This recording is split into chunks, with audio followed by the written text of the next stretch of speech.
Simon Smith. He works at Ernst Brothers Glass. They do windows, all kinds of glass. Simon does the more special work, mirror making, feature windows, artistic things, really beautiful things.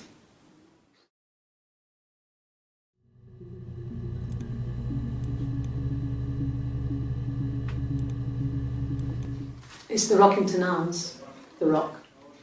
It's run by a nice couple, Peter and Susan. There's some other regulars there that Simon likes to drink with, and the barmaid they're having sometimes, Helen. Peter said Simon had been in and had a few drinks.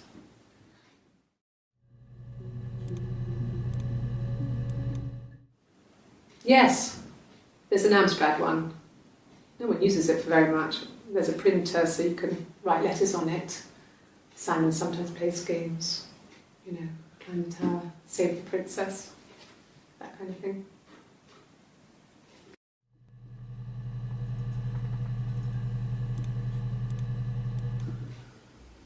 Simon isn't the type to run off or do anything crazy. Someone must have done something to him, or there must have been some kind of accident. So what do we do next?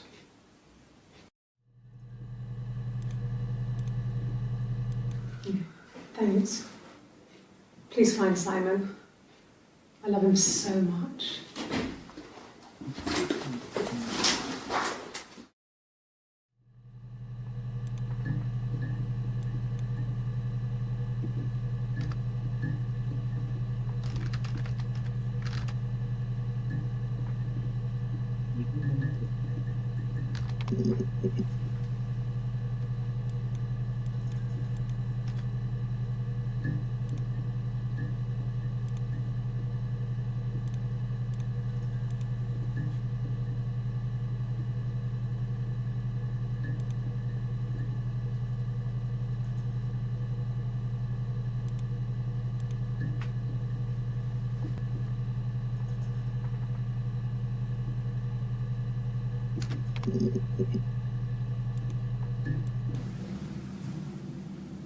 I'd like to speak to a lawyer now. Please. You have no murder weapon. You have nothing. And all these stories we've been telling each other, just that. Stories.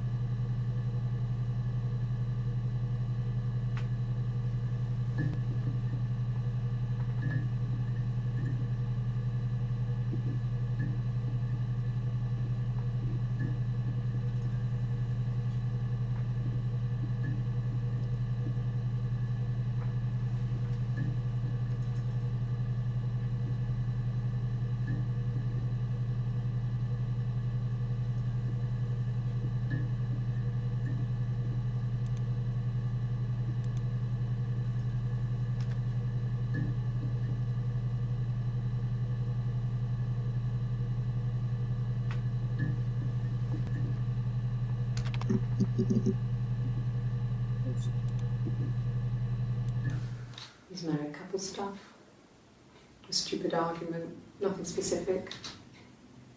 No one knows how to push your buttons better than those you're close to.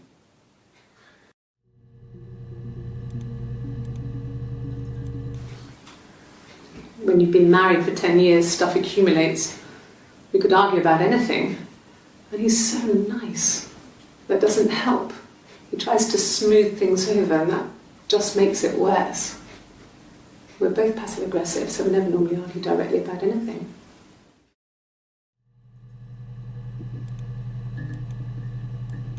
Good. Happy. I mean, ups and downs like any couple, I guess, but we've been married for over 10 years.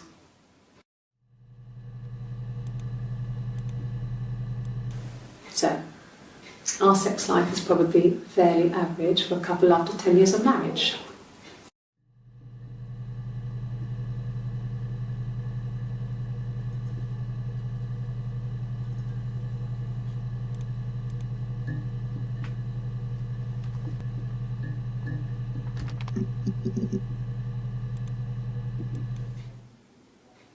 A long time. We got married when I was 17.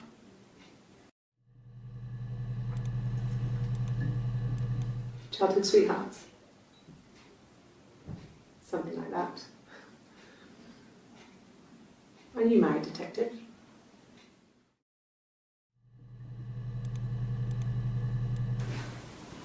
I got pregnant.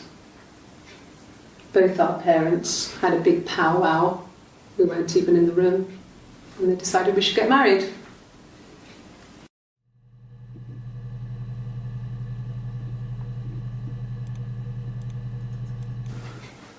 I guess you could call it that, but we were both happy to get married. It was a beautiful wedding. We had our first dance to Come Back and Stay. I'm not sure if that's a good wedding song, but I loved it. I chose it. I mean, it was genuinely our first dance. We'd never danced together before. It was probably awful to watch, but I enjoyed it. It felt like it was just me and Simon for that moment. Just the two of us.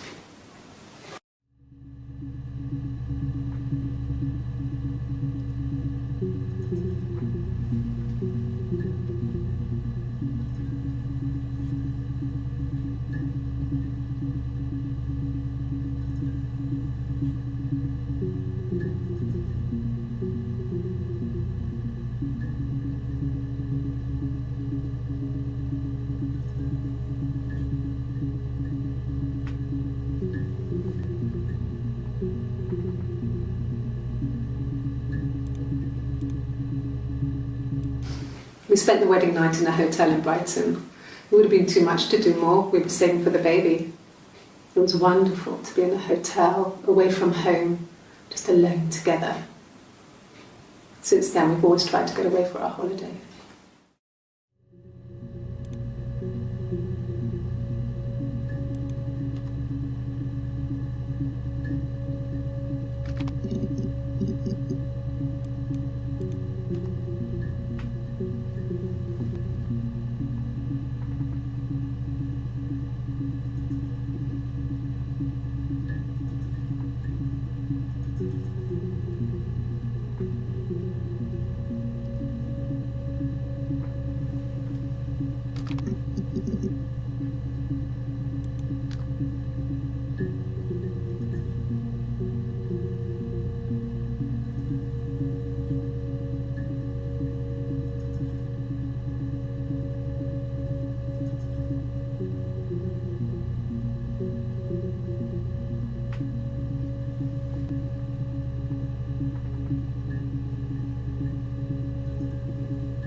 Black coffee, thanks. No sugar. I'm sweet enough as it is.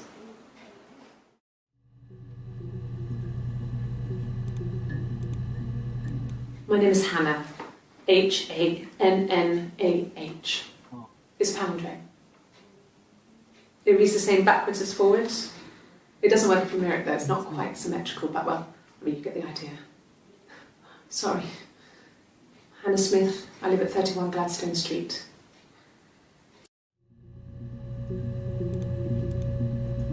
A mobile phone? Yeah. Well, they have one for the glaziers, but it's only for work. I can't remember the number. Oh, it's in the kitchen. I saw it plugged into its charging cradle.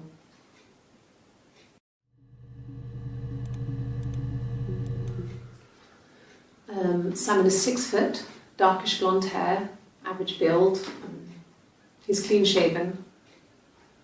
If his beard grows, it goes ginger, so he shaves it. I mean, not that there's anything wrong with ginger hair. I bought a photo instead of spring photo. This was taken last year on holiday in Rome. It's the best one I have.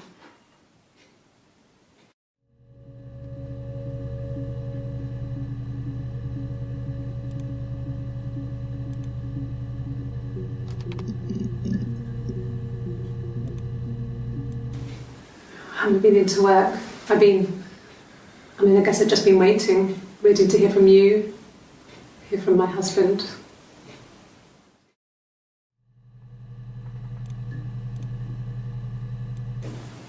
Yes, I'm fine. I won't be sick again. This happens some days. I'm pregnant. It's morning sickness.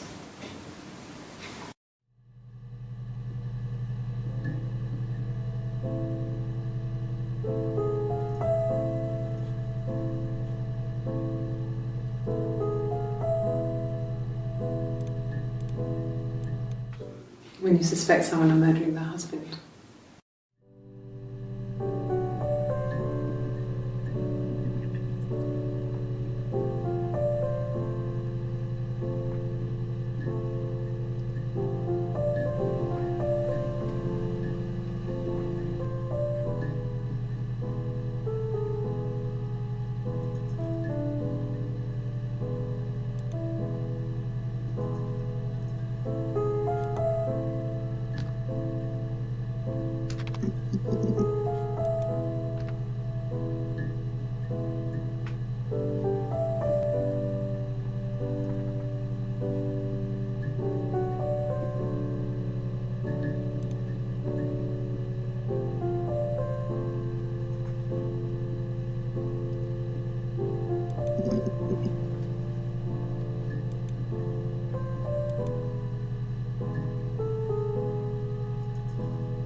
You think it's murder?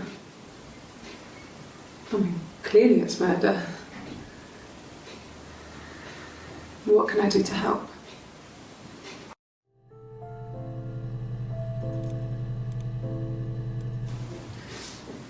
Yeah, that's me. But February, that was months ago. What's that got to do with Simon's murder?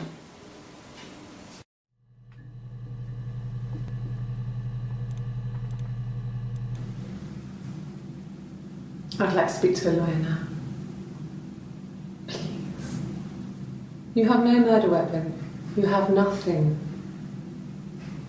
And all these stories we've been telling each other, just that. Stories.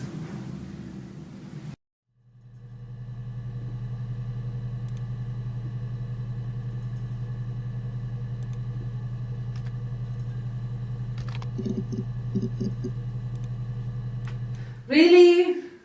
Okay. Here's the rest. Oh, they laid a body on the dock tonight. Oh, the wind and the rain. Till a fiddler with a fiddle came walking by. Oh, the dreadful wind and rain. And he made a fiddle bow of her long hair. Oh, the wind and the rain.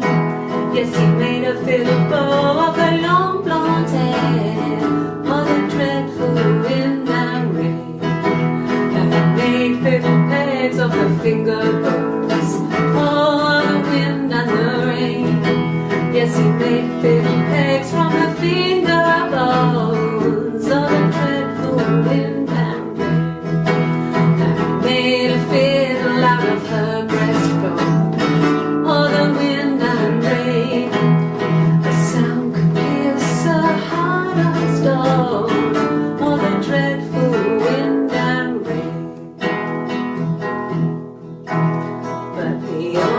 tune that the fiddle could play was all the wind and the rain. Yes, the only tune that the fiddle could play was all the dreadful wind and rain.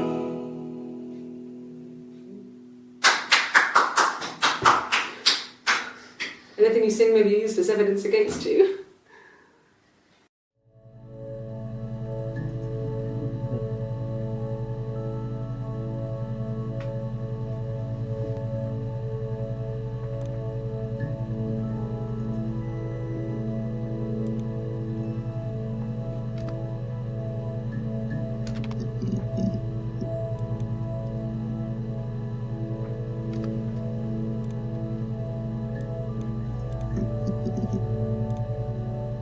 Really?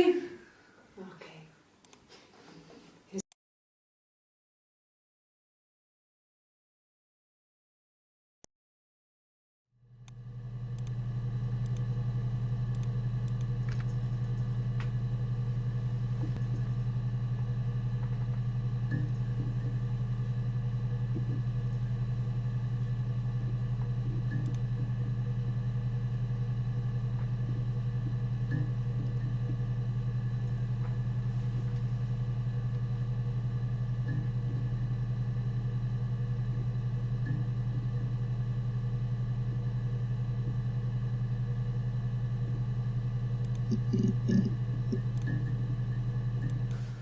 Is married couple stuff.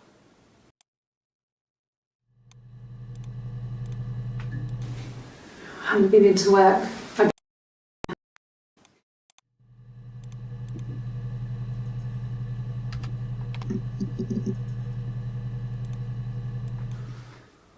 So, it was Friday evening.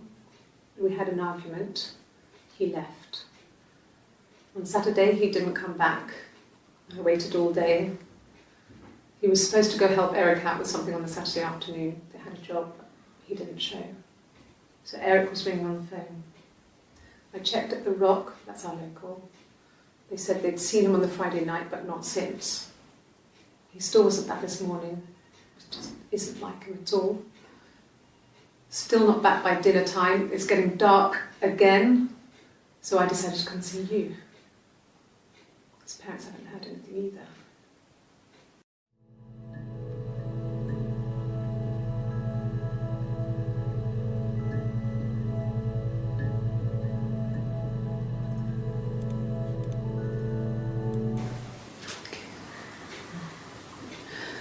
It was after dinner.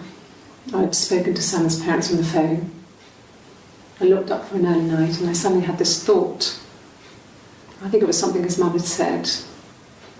She'd been speaking about old stuff, sad stuff, about when we lived there, about the baby. There's some boxes in the cellar, nursery stuff we never needed, and I never had the heart to throw out. And I suddenly remembered that when I'd looked down there the week before, those boxes, that pile was in the wrong place. I went cold all over. I went down there with a torch and went straight to the back, and that's when I saw the bin bags. Pulled them open, saw the body. I screamed, and that's when I called the police.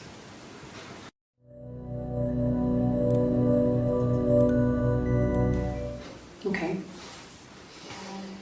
I parked up on the street. It was busy, so I had to park down the end of the road. Walked up, knocked on the door, no answer. I took my keys out of my bag and unlocked the door. The main lock was unlocked. You can tell because the key doesn't turn when you try to turn it to the left. I walked in, Simon's coat wasn't on the peg. I couldn't see his shoes in the shoe rack. I shouted out. I walked straight into the kitchen because he usually sits in there to have a cup of tea and read his paper, but he wasn't there. I touched the kettle, It was cold. I looked quickly in the living room, nothing. So I walked upstairs to the bedroom and he wasn't there. I didn't search for him because it was pretty clear he wasn't there. I had a shower. The phone rang whilst I was in the shower. I didn't answer it. I think it was Eric. Then I was just exhausted. So I lay down on the bed and I fell asleep, though I didn't mean to. I woke up a couple of hours later and I was surprised to see no one in the bed next to me. And then I remembered where I was and what had happened. That's when Eric called again. This time I spoke to him. Then I called Doug and Eleanor. And then I decided to come and see you. Don't know.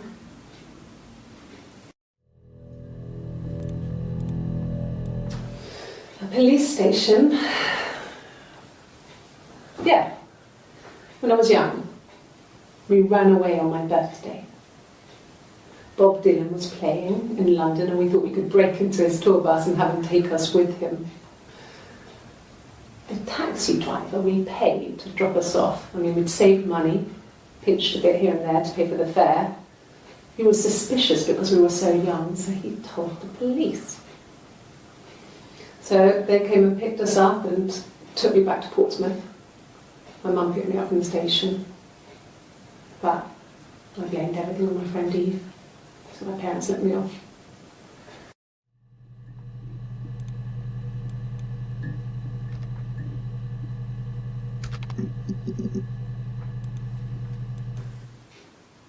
No. The whole thing was wrong. The bags, I think they were from our kitchen, you can probably check that. We never go into the cellar. It's just a place we put things we don't need.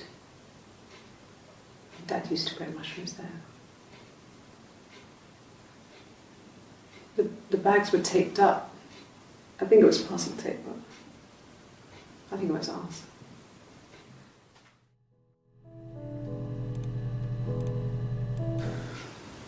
Well, fine, considering.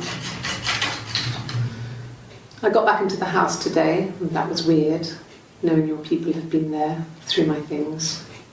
It's like I've been burgled. I mean, worse, obviously. I don't know. I haven't lived in the cellar yet. They sent a cleaner in. As good as new, he said. But they had to throw some stuff out. Couldn't get the blood out. And I'm still waiting to hear from the coroner so we can get a date set for the funeral. It's going to be a cremation. So,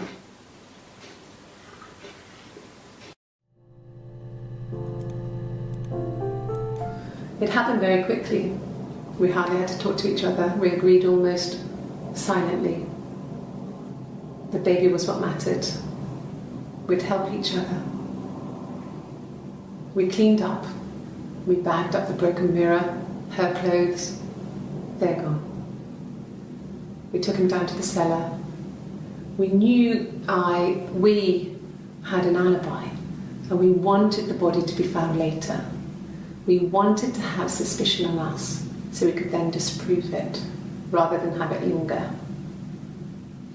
Better to keep the body in the house than risk being seen with it.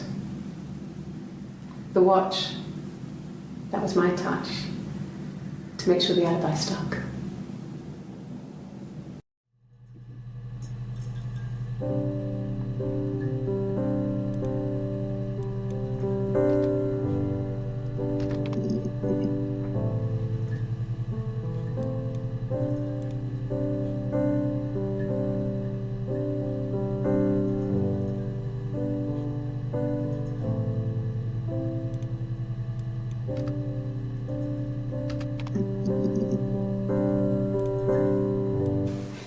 Bruise. I have a really fast metabolism, so stuff like that just comes and goes. I don't know if there's much more that I can tell you that I haven't already told the other policemen. I found the body.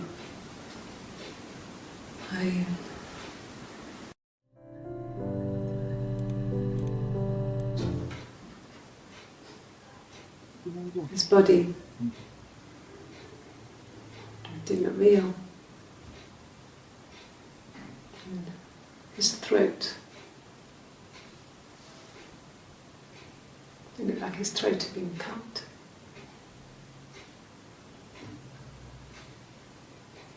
And underneath his glasses, he has these thick glasses.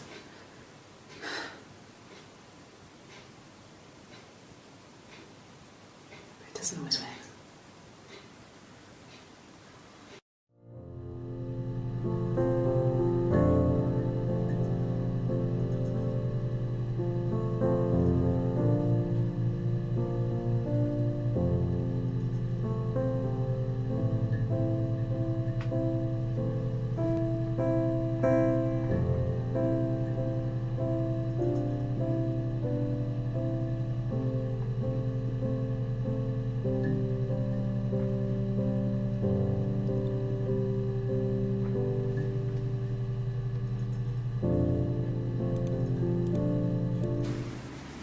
Yeah. 1984 was an awful year in the end.